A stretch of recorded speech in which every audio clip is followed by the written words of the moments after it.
Hali gani mwanafamilia wa channel tupendwa hii hapa ya Bizoza Media. Kama ndo mara yako kwanza, basi usisahau kusubscribe, kulike, kushare pamoja na kucomment. Bwana Mange Kimambi azidi kuitikisa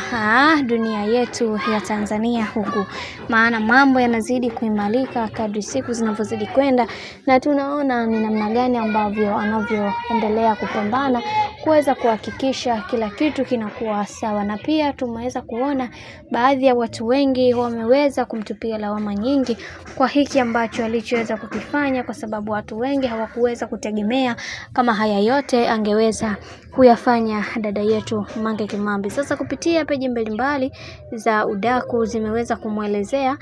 bibi huyu kwa haya ambayo yanayoendelea kwa kipindi hiki, na kisha akasema kwamba yatupaswa kuweza kuhakikisha kila kitu kiwe katika misingi na mikakati iliyo bora, kwa sababu kuna mambo mengi ambayo bibi huyu Mange Kimambi amekuwa akiyaongea pasipo kujali kitu chochote. Sasa tumeweza kuona hawa watu wameweza kueleza mambo mengi na kusema kwamba yatupaswa kuweza kuhakikisha kila kitu kinakuwa katika misingi na misimamo iliyo imara, kwa sababu tunaona kabisa kuna mambo hayako sawa kwenye hiki, na pia yatupaswa kuweza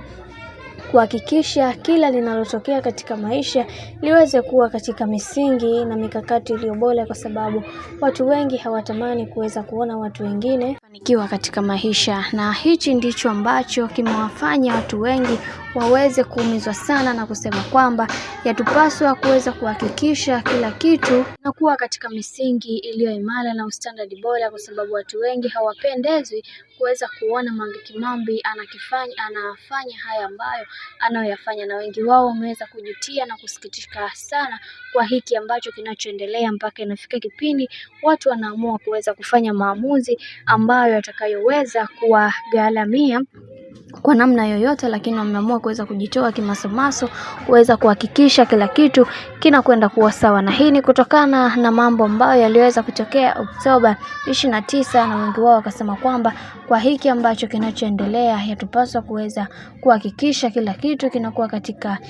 msimamo ulio imara, kwani watu wengi hawaamini katika yale ambayo wanaoyaamini. Hivyo yatupaswa kuweza kuhakikisha kila kitu kinakuwa katika misingi na mikakati iliyo bora, ili kuweza kutengeneza kesho yetu iliyo imara na iliyo thabiti zaidi. Bwana, mambo ndo kama hivyo ambavyo unavyozidi kuona kadri siku zinavyozidi kwenda, ndivyo mambo ambavyo yanavyozidi kubadilika. Mimi naomba nikusii kitu kimoja, kama ndo mara kwa kwanza, basi usisahau kusubscribe, kulike, kushare pamoja na kucomment, kwa ukifanya hivyo utakuwa umejiweka katika nafasi nzuri ya wewe kuweza kuenjoy na kufurahi pia.